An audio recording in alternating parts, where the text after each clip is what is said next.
అధ్యాయము. ఈ 3వ అధ్యాయము అంతా కూడా చూడండి, 178వ పేజీ. 3వ అధ్యాయం అంతా కూడా యెహోషువ భక్తుడు ఆయన ఇశ్రాయేలు ప్రజలను నడిపించినటువంటి విధానము, ఆ నడిపించిన విధానంలో ఒక యోర్దాను నదిని దాటించేటువంటి ప్రయత్నములో విజయాన్ని సాధించినటువంటి వారిగా, ఆ యోర్దానుని ఎలాగున దాటాలో, ఆ యోర్దాను దాటి అవతలకు ఎలాగ వెళ్ళాలో అనేటువంటి విషయాలు, అంశాలను అందులో ఈ 3వ అధ్యాయంలో జరిగినటువంటి ఆ చరిత్ర సంఘటన వ్రాయబడుతుంది. యెహోషువ గ్రంథం 3వ అధ్యాయంలో. ఈ 3వ అధ్యాయంలో అంతా కూడా 12 గోత్రాల ప్రజలు, ఇజ్రాయేలీలు 12 గోత్రాల ప్రజలు, వీరందరూ కూడా సైన్యముగా ఇప్పుడు ఆ యోర్దాను నదిని దాటాలి. ఈ యోర్దాను నదికి దాటడానికి కావలసినటువంటి ఈ యొక్క ఆధారం, ఈ యోర్దాను నది దాటడానికి కావలసినటువంటి బలము, ఈ యోర్దాను నది దాటడానికి కావలసినటువంటి ఏమి కలిగి ఉండాలి అనేటువంటి విషయాలని ఇవన్నీ కూడా అందులో 3వ అధ్యాయంలో పొందుపరచబడ్డాయి. ఇవన్నీ కూడా అందులో తెలియపరచబడుతున్నాయి. ఇవన్నీ కూడా గతించినటువంటి కాలంలో అన్ని విన్నటువంటి సందర్భాలే. అయితే దాన్ని కొద్ది నిమిషాలు ధ్యానం చేస్తూ కొద్ది నిమిషాలు మనం ఈ వాక్యాన్ని విని మనం ముగించుకుందాం. ఈ పరిశుద్ధ గ్రంథంలో ఉన్నటువంటి ఈ యొక్క మాటను చూస్తే, ఇప్పుడు ఈ ఇజ్రాయేల్ ప్రజలందరూ కూడా ఈ యోర్దాను నది దాటాలి. అసలు యోర్దాను నది అంటే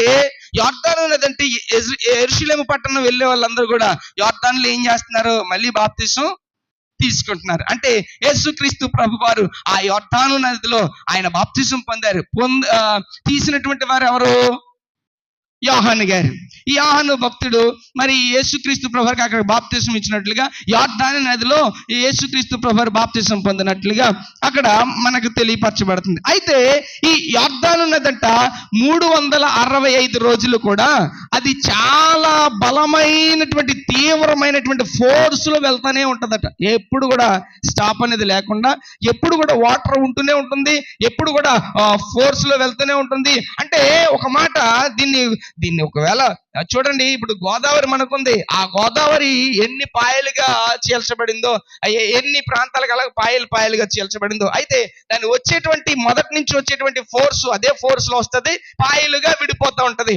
ఈ యోర్దాను నది, యెరూషలేము ఈ పట్టణంలో ఉన్నటువంటి ఈ యోర్దాను నది కూడా ఫోర్స్ లోనే వెళ్తుంటదట. ఎప్పుడు కూడా సమృద్ధిగా నీరు ఉంటూనే ఉంటదట ఈ యోర్దాను నది. అయితే ఇప్పుడు ఈ యోర్దాను నది దాటాలి అని అంటే చిన్న నది పోనీ ఏమన్నానే, అది దాటడానికి అదేమన్నా తక్కువ అంటే ఒకళ్ళ ఇద్దరు అసలు అడుగు పెడితేనే ఇడిచిపోతుంది. అలాంటి నదులు చూస్తున్నారు కదా న్యూస్లోనూ టీవీల్లోనూ, ఆ యొక్క నదుల ప్రవాహం ఎలా ఉంటుందో మీకు అందరికీ తెలుసు. అయితే ఈ యొక్క యోర్దాను దాటడానికి, ఈ ప్రజలందరూ దాటడానికి ఇది అడ్డుగా ఉంది. ఇప్పుడు దాన్ని దాటడానికి వెళ్ళడానికి ఎలాగా? అసలు వీళ్ళెందుకు యోర్దాను దాటవలసిన అవసరం అంటే, ఎక్కడి నుంచి ఎక్కడికి ప్రయాణం? వాళ్ళు వాక్యం తెలిసిన వాళ్ళు కనుక నేను స్కిప్ చేసుకుంటూ వెళ్ళిపోతున్నాను. ఎక్కడి నుంచి ఎక్కడికి ప్రయాణం చెప్పాలి. ఐగుప్తు దేశంలో నుండి వారు కానానుకు ప్రయాణం అవుతున్నారు.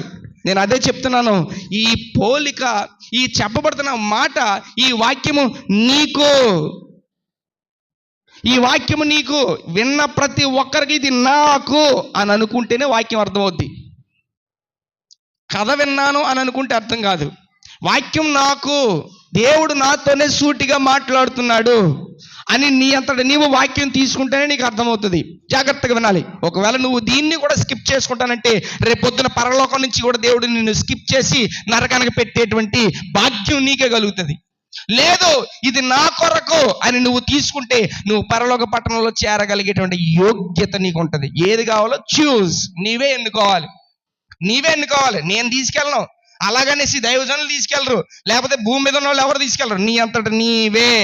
అందుచేత దానికి తగినటువంటి విధానము, దానికి తగినటువంటి ఆ యొక్క మార్గము, దానికి తగినటువంటి నిర్ణయము ఏమైతే ఉందో అది నువ్వు తీసుకోగలగాలి. ఇప్పుడు ఈ యోర్దాను నది వీళ్ళు దాటడానికి ఐగుప్తు నుండి కానానికి ప్రయాణం. ఈ ప్రయాణంలో వచ్చేటువంటి అడ్డులు నదులన్నీ దాటుకుంటూ వస్తున్నారు. మోషే కాలంలో, మోషే ఉన్నప్పుడు, మోషే ద్వారా జరిగినటువంటివి, ఎదుర్కొన్నటువంటివి అన్ని ఎదుర్కొంటూ వచ్చారు. అయితే తర్వాత మోషే తర్వాత నాయకత్వము ఎవరి మీదకి వచ్చింది?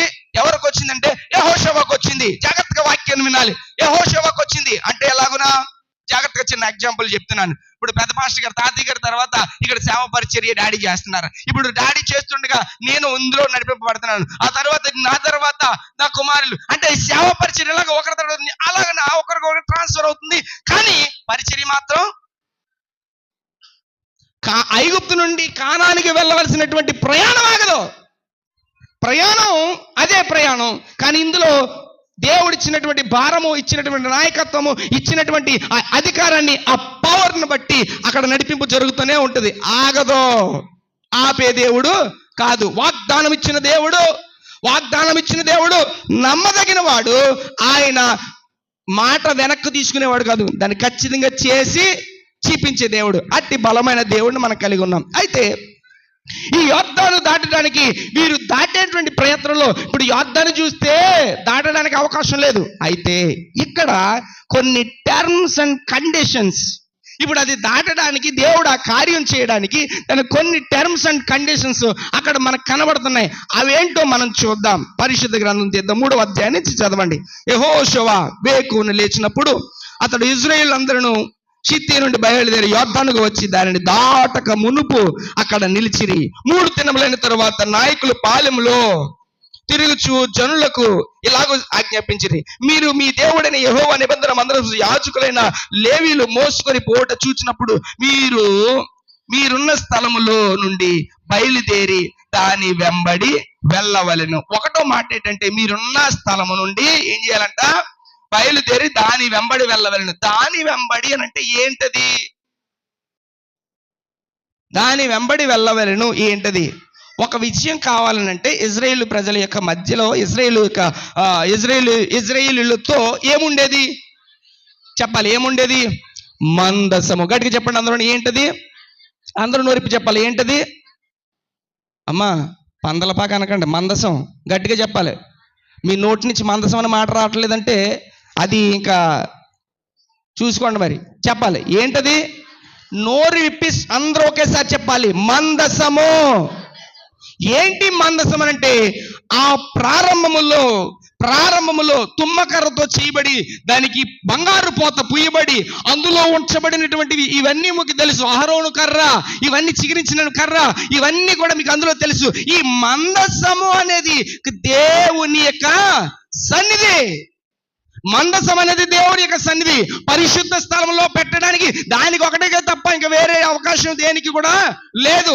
ఇంకా చెప్పాలంటే మందసము ఎక్కడ ఉంటే అక్కడ విజయమే. మందసం ఎక్కడ ఉంటే అక్కడ విజయమే. ఇంకా విషయం చెప్పనా?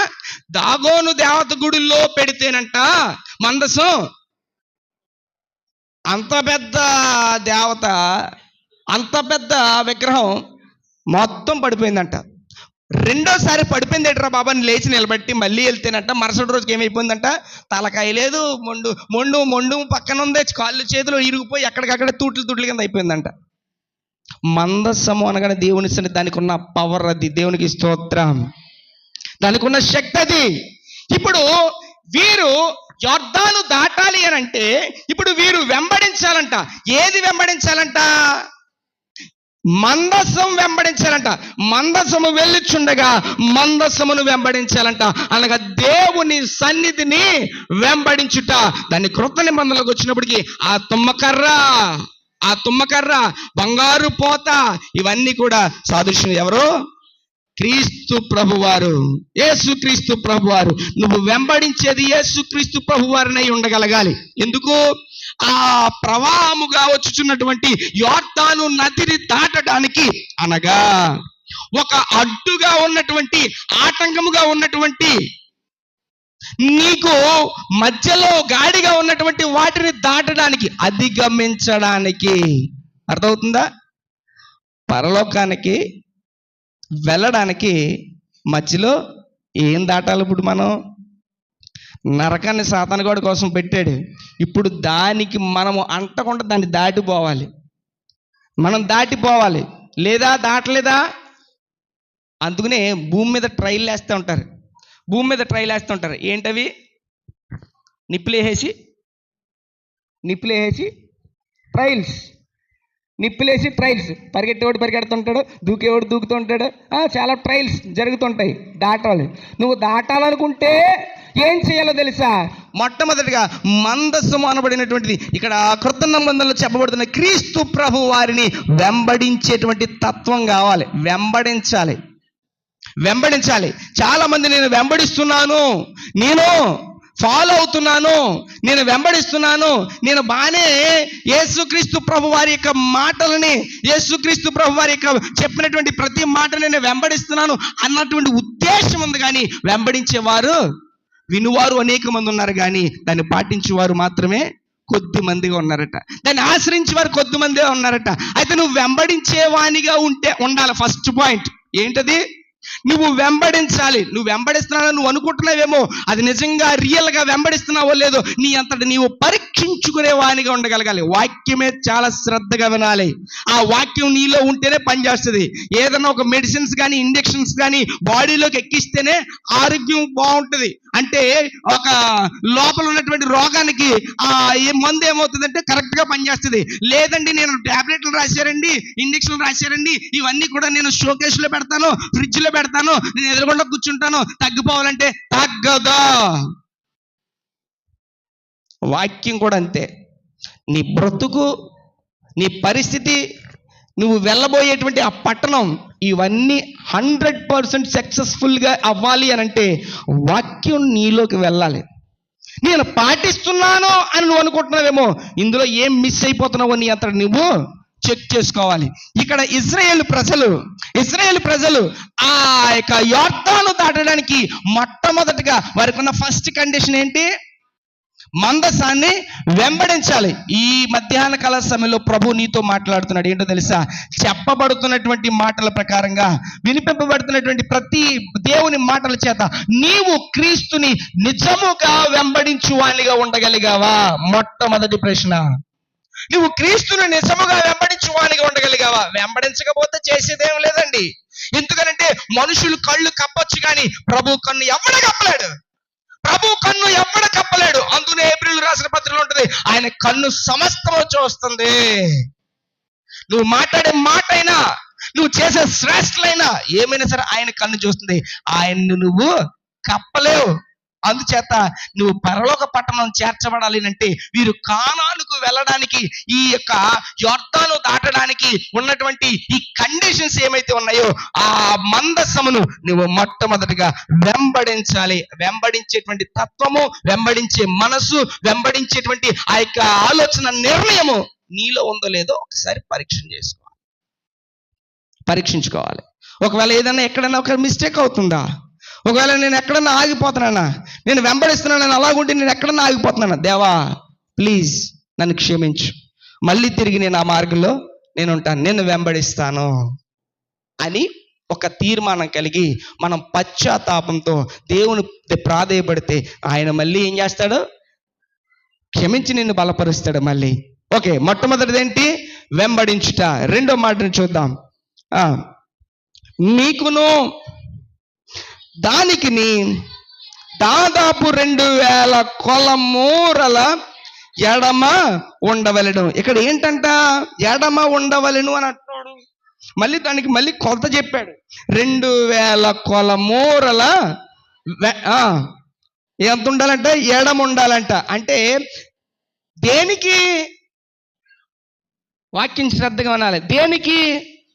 దేనికి ఎడమ ఉండాలి? ఇంత డిస్టెన్స్ ఉండాలి.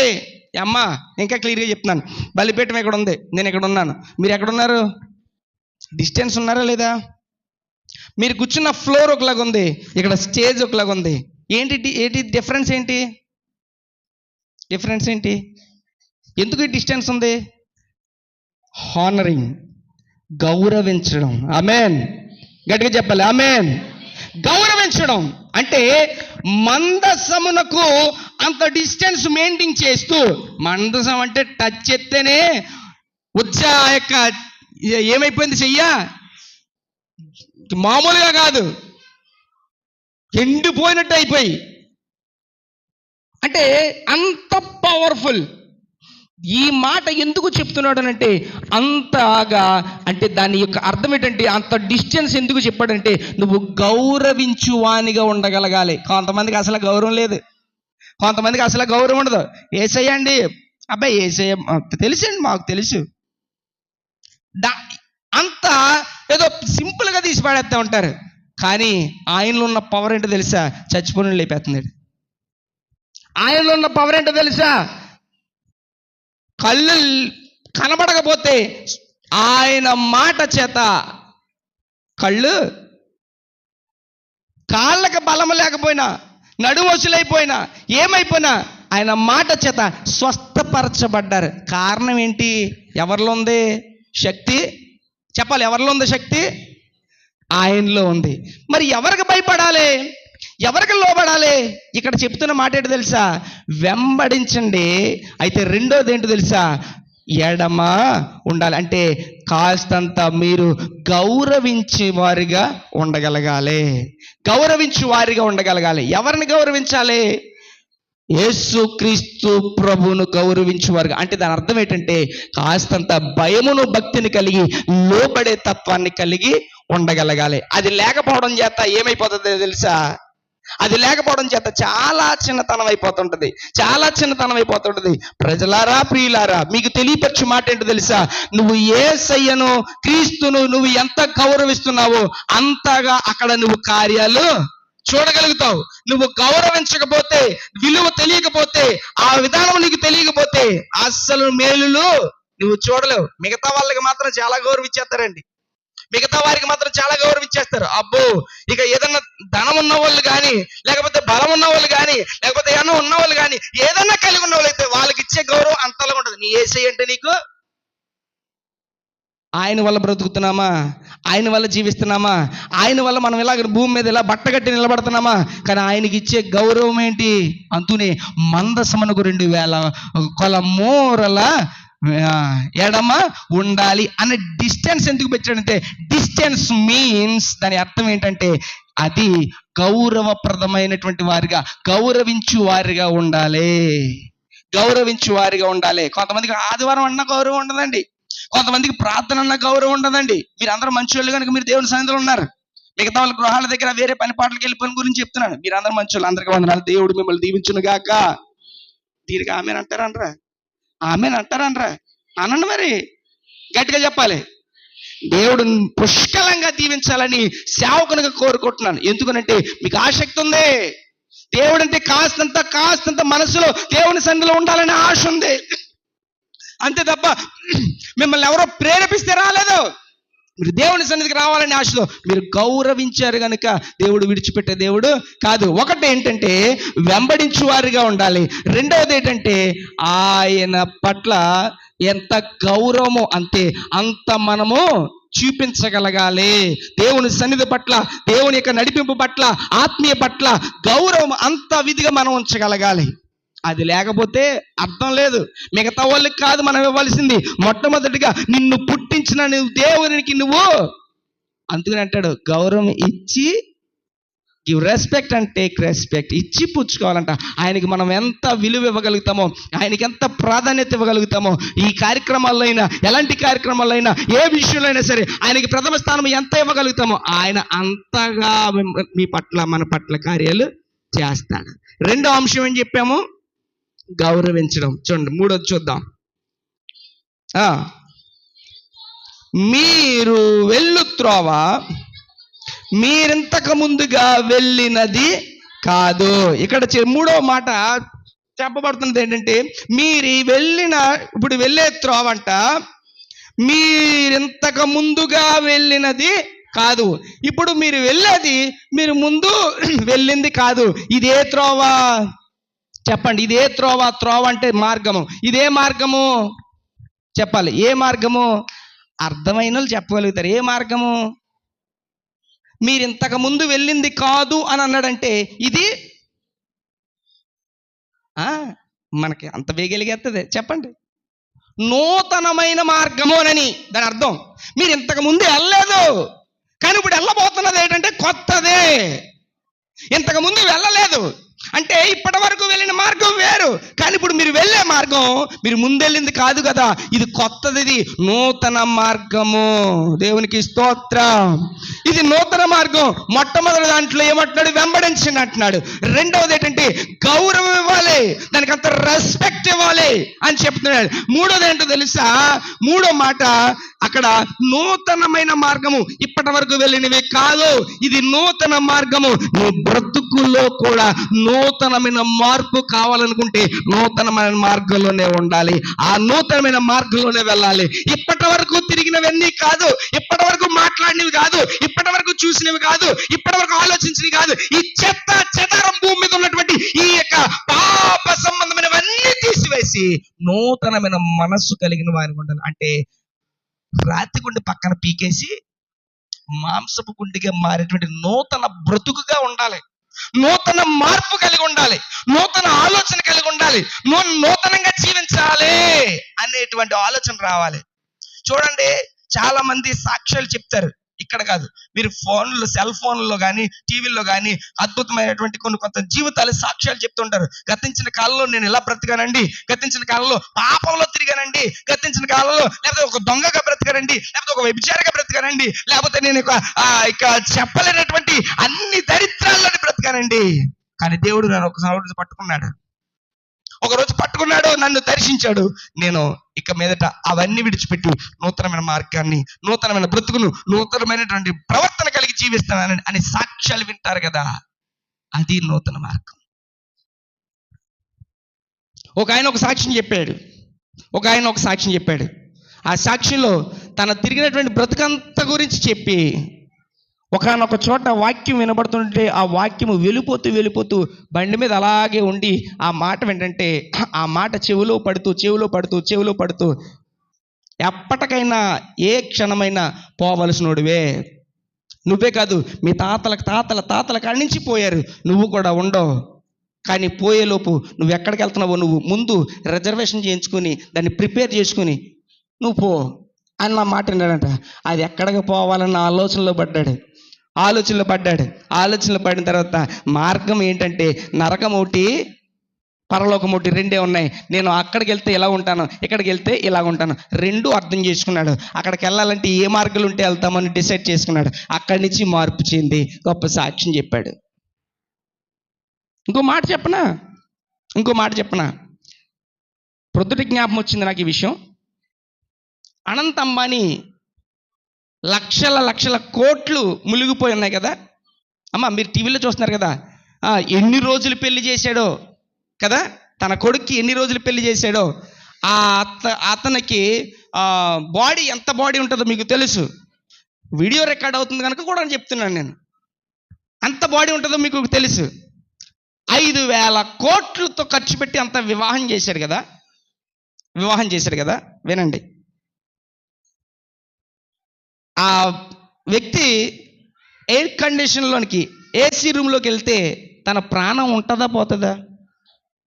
తల్లి చెప్పింది, తండ్రి చెప్పాడు, కొడుకు కూడా కన్నీళ్ళు కార్చుకుని వచ్చినటువంటి ఇంటర్వ్యూ స్టేట్మెంట్లో కూడా మాట్లాడారు. ఎన్ని వేల కోట్లుండే, ఎన్ని లక్షల కోట్లుండే, ప్రాణం ఉంటుందా పోతుందా? అవసరమైతే చంద్రమండలంలో తీసుకెళ్ళి కూర్చోబెట్టగల అంత ఆస్తి ఉంది. చంద్రమండలం కాదు కదా, ఏ మండలానికి వెళ్ళినా, ఎంత శూన్యంలో ఎక్కడికి తిరిగినా సరే బ్రతికించే నాథుడు ఉన్నాడా?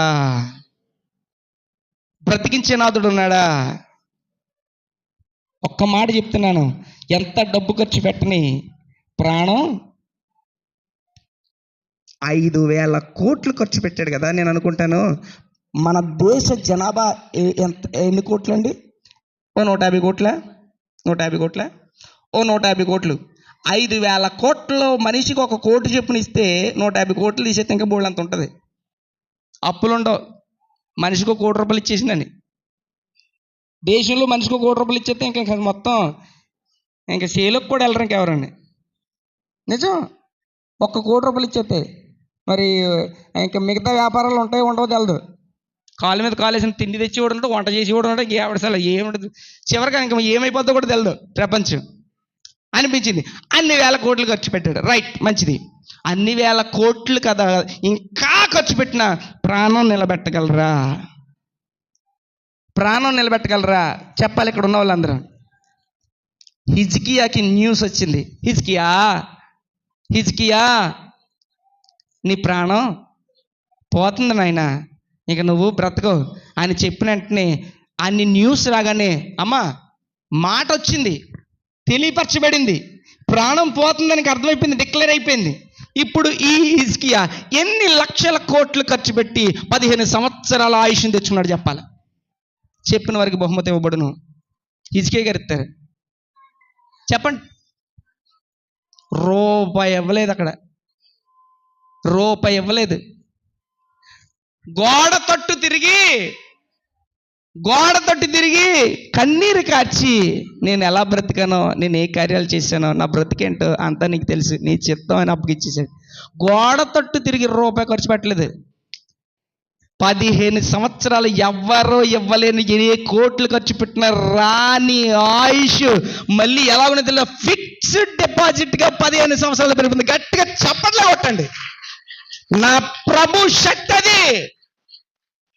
ఎవ్వడ చేయడు, భూమి మీద ఎవ్వడు కూడా ఇవ్వలేడు.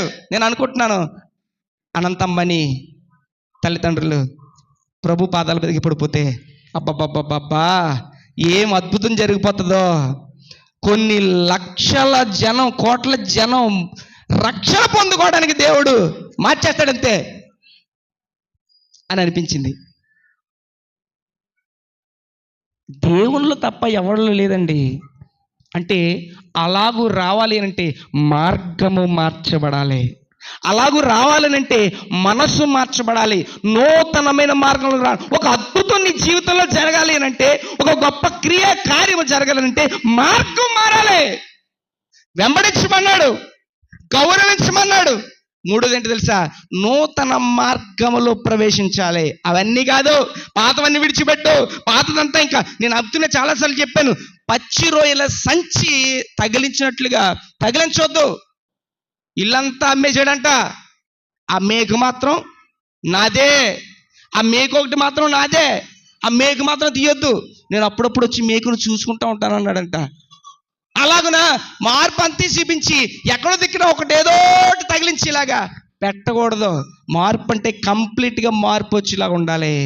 అంటే నూతనమైన మార్గము, నూతనమైన దాంట్లో నూతనమే తప్ప పాతదేది ఉండడానికి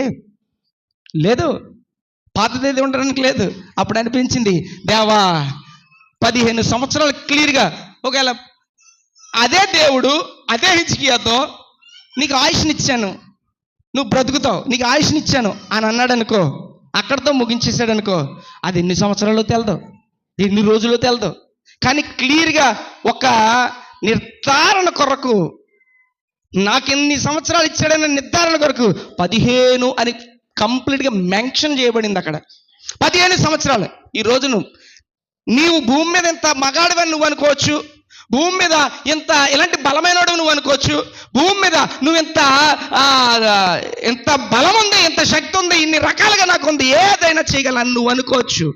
కానీ ఆయుష్ పెంచు, నీకు దమ్ము ధైర్యం ఉంటే ఆయుష్ పెంచే శక్తి ఉందా మనకే? అది దేవునికి తప్ప ఎవరికే లేదు. ఆ ఆయుష్ పెంచగలిగే దేవుడు ఆయన కనుక ఆయన దగ్గర ప్రాధాన్యపడాలంటే నూతనమైన మనసు, నూతనమైన మార్గము, నూతన నడిపింపు, వెంబడించుట, గౌరవించుట, నూతనమైనటువంటి మారు మనసు కలిగినటువంటి వారిగా ఉండగలగాలి. అలాగే చేయగలిగితేనట కార్యాలు మన పట్ల జరుగుతాయి, కార్యాలు చూడగలుగుతాం. నెక్స్ట్ రెండోది ఏంటో తెలుసా? అది దాటడానికి అక్కడ దేవుడు కార్యము చేస్తాడు. చెప్పండి. మొదటిది ఏంటి? వెంబడించాలి. రెండవది ఏంటి? గౌరవించాలి. మూడోది ఏమిటి? ఏదైనా ఇందులో మైనస్ ఉంటే అది మాత్రం పరీక్షించుకోవడానికి దేవుడు మీతో మాట్లాడుతున్నాడు.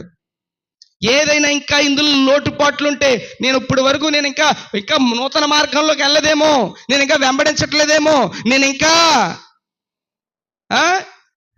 ఇంకా వెంబడించకపోయి నూతన మార్గంలోకి వెళ్ళకపోయి నేను ఇంకా గౌరవించినటువంటి పరిస్థితిలో నేను ఉన్నానేమో అని నువ్వు పశ్చాత్తాప పడితేనే నీకు గొప్ప పరలోకము వెళ్ళేటువంటి అవకాశము, ఆ యొక్క దేవుని ప్రభావము కలిగి ఉండగలుగుతావు. లేదా నువ్వు విని వెళ్ళిపోతున్నాను జంజాటంలాగా ఆడుకుంటే మాత్రం నువ్వు మందిరానికి వచ్చిన ఉపయోగం ఉండదు. నేను సేవకునిగా చెప్తున్నాను. దేవుని దగ్గర డ్రామాలు పనిచేయవు, దేవుని దగ్గర డ్యాన్సులు పనిచేయవు. ఆయన చూసే దేవుడిని ముందుగానే చెప్పాను. ఆయన చూస్తున్న దేవుడు. అందుచేత దేవుని దగ్గర ఎంత నిబ్బరమైన స్థిరమైన మనసు గలవారిగా ఉంటే అంత నీ పట్ల కార్యం జరుగుతుంది. ఎందుకు తెలుసా? సూది ఎప్పుడు కూడానండి, ఇంజెక్షన్ చేసే సూది, ఆ ఇంజెక్షన్ సూది ఎప్పుడు కూడా నీకు అయస్కాంతంలాగా లేకపోతే ఐస్ ముక్క ఎట్టినట్టు ఉండదు, గుచ్చుకుంటది. గుచ్చుకోదమ్మా ఎవరికైనా? ఇంజెక్షన్ గుచ్చుకోదా? గుచ్చుకుంటది. గుచ్చుకుంటేనే మందు పనిచేసింది, లోపలికి వెళ్ళిందని లెక్క. అది గుచ్చుకుంటేనే మందు లోపలికి వెళ్తుంది. అది గుచ్చుకోకుండా మాత్రం పైన ఎన్ని తోమినా సరే ఉపయోగం లేదు. ఆపరేషన్ కూడా కోస్తేనే తప్ప అవ్వదు. ఎందుకు ఈ మాటలు చెప్తున్నాను తెలుసా? నా దేవుని వాక్యము రెండంచుల ఖడ్గము నీ గుండెల్లోనికి దూసుకు వెళ్ళి నిన్ను స్వస్థపరచడమే కాదు, నిన్ను ధైర్యపరచడమే కాదు, నీ మాంసపు రాతి గుండెను మాంసపు గుండె మార్చి నిన్ను నూతనమైన మార్గంలో తీసుకెళ్లేటువంటి మాటలు. దేవునికి స్తోత్రం. దాన్ని నువ్వు అంగీకరించు, దాన్ని నువ్వు అన్వయించుకో, దాన్ని నువ్వు ఆహ్వానించుకో. ప్రభువు నీ పట్ల కార్యం చేస్తాడు. ఇంకా నీ వెడం పట్ల లేకపోతే ఇలాగ ఆలోచన ఉంటే కనుక నీ పట్ల కార్యాలు చూడలేవు. నెక్స్ట్ పాయింట్ చదవండి. మీరు ఇంతకు ముందు వెళ్ళినది కాదు,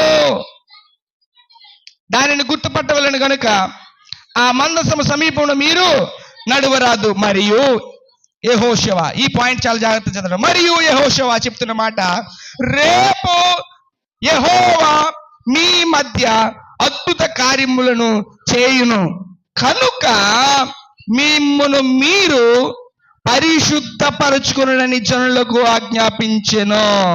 మాట ఏంటో తెలుసమ్మా? రేపు పెళ్ళుంది,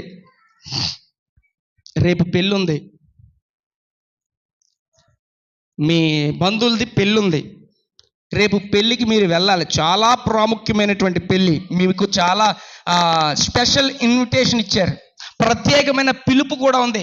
బొట్టెట్టి చెప్పినంతగా అంతగా నిన్ను ఆహ్వానించారు. ఇప్పుడు నీవే స్పెషల్. అక్కడ నువ్వు ఏం చేస్తావు ఈరోజు? అబద్ధం ఆడరాదు, నిజమే పలుకవలను. చెప్పండి, ఏం చేస్తావు ఈరోజు? పురుషులకు పురుషులు, స్త్రీలకు స్త్రీలు ఏం చేస్తారు? రేపు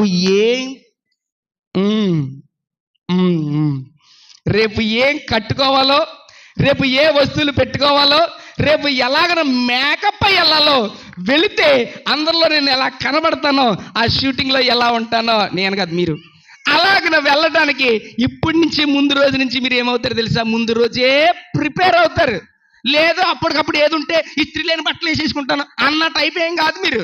అమ్మా ఇప్పుడు అందరూ మళ్ళీ బండి కూడా ఇక్కడే రెడీగా ఉంటుంది, ఇస్త్రీ చేంజ్ చేసుకుని రెడీగా పెట్టుకుని అన్ని సిద్ధపరచుకొని మాత్రమే వెళ్తారు. అంతగా అవసరం లేదు. ఇంకో విషయం చెప్పిన, బండి మీద వెళ్తానికి మాత్రం ఒకవేళ అక్కడికి వెళ్ళేటప్పటికి చెమటలు ఎక్కి ఎన్ని మేకప్లు పోతాయేమో అని అవసరమైతే ఏసీ కార్ బుక్ చేసుకున్నా వెళ్తారు. నీకు అంత ఇంపార్టెన్స్ ఉంది అక్కడ. ఇప్పుడు అందుచేత నువ్వేం చేస్తావు? నువ్వు సిద్ధపడతావు. ఇదే మాట చెప్తున్నాడు అక్కడ యెహోషువ. రేపు మీరు, చెప్పండి చదవండి, రేపు యెహోవా మీ మధ్య అద్భుత కార్యములు చేయును కనుక మిమ్మును మీరు పరిశుద్ధపరచుకొనుడి జనులకు ఆజ్ఞాపించు. ఏం చేయాలంట? మిమ్మును మీరు పరిశుద్ధపరచుకోవాలంట. అది రేపు కార్యము ప్రభువు చేయబోతున్నాడు కనుక రేపటి దాని గురించి మనం ఏం చేయాలంటే ఇప్పుడే ఎవరికి వారు పరిశుద్ధపరుచుకునేటువంటి, అంటే మనంతటా మనము దేవుని దగ్గర పశ్చాత్తాపడుతూ, మనంతటా మనము దేవుని దగ్గర ప్రాధేయపడుతూ, అన్ని విషయాలు ఒప్పుకుంటూ, రేపటి దినము గురించి ఎవరికి ఏమీ తెలీదు, రేపటి దినము గురించి రేపేమి సంభవించిందో తెలీదు, నీ ప్రాణ పోకడా ప్రభు రాకడా వి డు నాట్ నో, మనకు తెలదు, మనకు అస్సలు తెలీదు. అందుచేత ప్రాణం పోయే ముందే, ప్రభు రాకడ ముందే మనం ఏం చేయాలంట? మనలను మనము దేవుని దగ్గర, ప్రభువా నీ దగ్గర ప్రతిమాలు కొట్టినాననేసి పశ్చాత్తాపడి పరిశుద్ధపరచబడిన వారంగా మనము సిద్ధపడిన వారంగా ఉండాలంట. అది మాట. రేపు ఏం చేయబోతున్నాడు దేవుడు? కార్యము, అద్భుత కార్యము చేయబోతున్నాడు. ఆ కార్యం ఏంటో చెప్పుకుందాం. అద్భుత కార్యం చేయబోతున్నాడు. ఆయన చేసే అద్భుత కార్యం కొరకు ముందు మీరేం చేయాలో తెలుసా? మిమ్మల్ని మీరు పరిశుద్ధపరచుకోండి. పరలోకం వెళ్ళిపోతానండి, పరలోకం వెళ్ళిపోతాను. వెళ్ళిపో. ఎలాగ వెళ్ళిపోతావు? వెళ్ళిపో. పరలోకం వెళ్ళిపోతాను. ఏముండవంట, మార్పు ఉండదంట, మారు మనసు ఉండదంట, అసలు ఇంక అసలు ఇంక దీని గొడవే లేదంట. పరలోకం వెళ్ళిపోతానండి, పెట్టి వచ్చేస్తుందండి, పరలోకం వెళ్ళిపోతానండి, పెట్టి డైరెక్ట్గా వెళ్ళిపోతుంది ఆకాశంలోకి. మరి ఇలాంటి కాకమ్మ కథలు లాంటి మాటలు చెప్పేవాళ్ళు ఉంటారు. ఎలాగెళ్ళిపోతావు? తీర్పు అంతా ఆయన దగ్గర ఉంది, ఆయన చేతిలో ఉంది తీర్పు అంతానే, మన దగ్గర లేదు. ఇక్కడ కట్టినట్టు ఉండదు డ్యాన్సులు. ఇంత భక్తి చేస్తున్నామంటే ఈ భక్తికి ఒక ఏముండాలి, ఉండాలి కదా, దానికి ఒక సమాధానం ఉండాలి కదా, ఈ భక్తికి ఒక ఆన్సర్ ఉండాలి కదా, ఈ భక్తికి అక్కడ ఫలం అంటూ ఉండాలి కదా. ఆ ఫలము పరలోక పట్టణం వెళ్ళాలి కదా. వెళ్ళాలంటే మరి ఇక్కడ ఎన్ని తిప్పలు పడాలి? పరిశుద్ధపరచబడరంట, ఇక్కడ ఒప్పుకోరంట, ఇక్కడ మాత్రం దేవుని దగ్గర పశ్చాత్తాపడరంట. ప్రార్థన అంటే కళ్ళు మూసుకుని ఉంటారు తప్ప, ప్రార్థన అంటే నోట్లోంచి మాట కూడా రాదంట, లోపల నుంచి ఒప్పుకోలు రాదంట. కళ్ళు మూసుకుని మాత్రం ఎవరైనా చూస్తున్నారో లేదో నువ్వు కొన్ని తెరిచి చూస్తున్నారంట. ఈ టైప్ ఆపు భక్తి పనిచేయదు. నమ్మినా నమ్మకపోయినా, అవునంటే అవును, కాదంటే కాదు నా ప్రభు మాట, ఆ టైపు భక్తి పనిచేయదు. ప్రాధేయపడవలసింది అది యవనస్తుడైనా, పిల్లలైనా, పెద్దలైనా, ఎవరైనా సరే ప్రాధేయపడవలసిన వారే. ఆయన దగ్గర ఏం చేయాలో తెలుసా? రేపటి కార్యమును గురించి ఇప్పుడు చేయాలి. పిల్లల భవిష్యత్తుల గురించి చేయట్లేదా? రేపటి దినముల గురించి మీరు చేయట్లేదా? లేకపోతే రేపు తిండి గింజల గురించి ఈరోజు కష్టపడలేదా? లేకపోతే రేపటి గురించి, లేకపోతే గృహాలు ఎంత కడుతున్నారు, ఇల్లులు ఎంత కడుతున్నారు చెప్పండి? ఇల్లులు ఎంత కడుతున్నారు? మా బిల్డింగ్ మీద బిల్డింగ్ వేసారు మొన్న, ఇంకా జరుగుతుంది వర్క్, ఏమీ లేక ఆగిపోయి. చెప్పండి, అది ఎందుకు కడుతున్నారు? మీ బిల్డింగ్లు ఎంత కడుతున్నారు అంటే ఎవరి గురించి? పిల్లల గురించి, రేపటి గురించి, అంతే కదా. తర్వాత తరం గురించి, నెక్స్ట్ గురించి, అంటే వాళ్ళు ఉండడం కొరకు సరిపోవద్దు కనుక, విస్తరింపబడుతుంది కనుక. నువ్వు తల్లిగా అయ్యావు, తర్వాత మామగా అయ్యావు, తర్వాత ఇంకేముంది? మామ తర్వాత ఇంకో మామ, మామ ముత్తమామ, సుత్తుమామ, ముత్తమామ, ఏదో మామ అవుతారు. పిల్ల తరములు చూసేదామని ఆశీర్వాదం ఇందులో ఉంది. అయితే నువ్వు అవుతావు, నీ సంతానం. అందుకనే నేను ఆల్రెడీ చెప్పాను కదా, మా సహోదరి నువ్వు వేలకు తల్లి వదుగక. సంతానం ఏమైపోతుంది?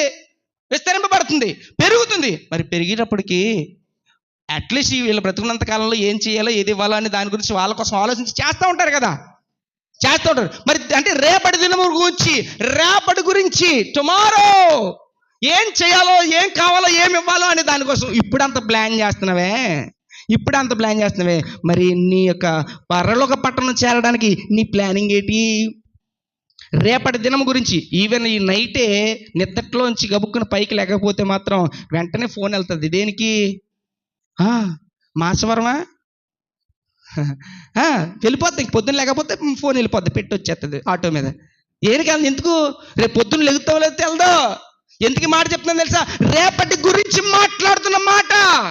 రేపటి అద్భుత కార్యము నువ్వు చూడాలి అంటే, గొప్ప కార్యము నువ్వు చూడాలి అంటే, రేపు నువ్వు ఆత్మ సంబంధమైనటువంటి దీనిలో పరిశుద్ధ పట్టుదల నీవు ఉండాలి అని అంటే, ఇప్పుడు ఈ రోజే నీవు ఏం చేయాలా? పరిశుద్ధపరచబడాలి. నీ మార్పు కనబడాలి, నీ ఆలోచనలు మారాలి, నీ తలంపులు మారాలి. పరిశుద్ధపరచబడిన వారిగా ఉండగలిగితే కార్యాన్ని చూడడానికి ముందు వెళ్తావు రేపటి దాని గురించి. అందుకని చెప్తున్నాడు ఇక్కడ క్లియర్గా మాట చదవండి, అండర్లైన్ చేసుకోండి అవసరం అయితే. యెహోషువ చెప్తున్నమాట, రేపు యెహోవా మీ మధ్య కార్యములను చేయును గనుక మిమ్మును మీరు పరిశుద్ధపరచుకొనండి అని జనులకు ఆజ్ఞాపించాడంట. ప్రియ సంఘమా, సహోదరులారా, ఇక్కడ చెప్పినటువంటి మాటలు చూస్తే ఇక్కడ గొప్ప గొప్ప సంగతులు ఇందులోని వ్రాయబడుతున్నాయి. ఇక అక్కడి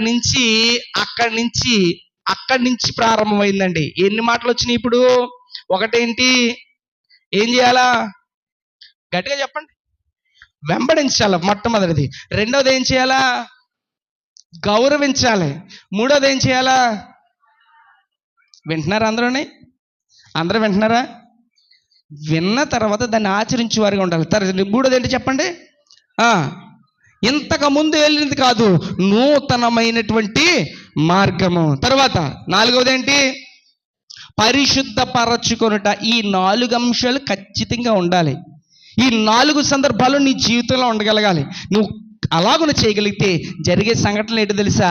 అక్కడి నుంచి మందసము పట్టుకుని ప్రజలు వెళుతుండగా పక్కన ఇలా తిరగండి. 15వ వచనం చదవండి.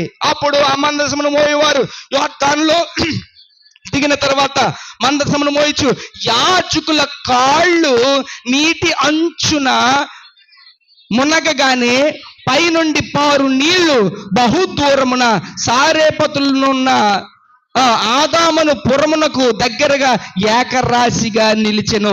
లవణ సముద్రమును అరాబా సముద్రములకు పారునని బొత్తిగా ఆపబడెను. జనులు యెరికో యొద్దట దాటగా యెహోవా నిబంధన మందసమును మోయి యాజకులు యొర్దాను మధ్య ఆరిన నేలను స్థిరముగా నిలిచిరి. జనులందరూ యొర్దాను దాటుట తుదముట్టు వరకు ఇశ్రాయేలులందరూ ఆరిన నేల మీద దాటుతూ వచ్చిరి. దేవునికి స్తోత్రం కలుగును గాక.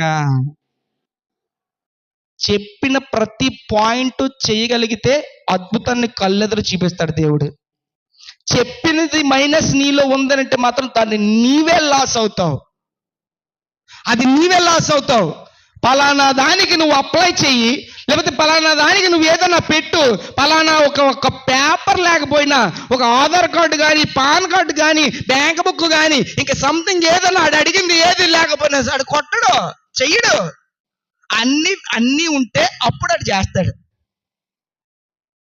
మరి ఈ యొర్దాను దాటడానికి ఆ యొర్దాను దాటి వెళ్ళడానికి ఈ అద్భుతం చూడడానికి చెప్పిన అంశాలన్నీ వాళ్ళు చేశారు. ఏంటి? వెంబడించారు, తర్వాత గౌరవించారు, క్రొత్త మార్గాన్ని వెళ్ళారు. రేపటి అద్భుతం చూడడం కొరకు వాళ్ళు పరిశుద్ధపరచుకున్నారు. ఈ రోజున ప్రియ సంగమా, దైవజనుడిగా నిన్ను అడుగుతున్నాను, ఇన్ని సంవత్సరాల నుంచి వాక్యం వింటున్నావు.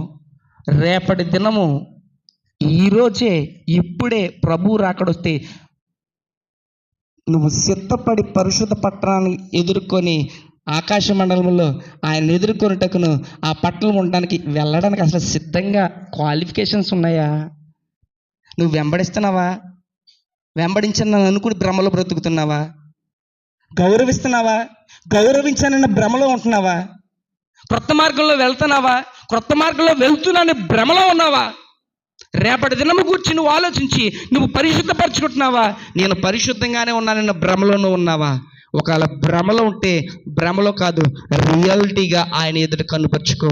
ప్రభు నిన్ను దీవిస్తాడు, నిన్ను పరిశుద్ధ పట్టణానికి ఆహ్వానిస్తాడు. దేవుడి మాటలు దీవించి ఆశీర్వదించును గాక. ఆమేన్. చిన్న ప్రార్థన చేసుకుందాం.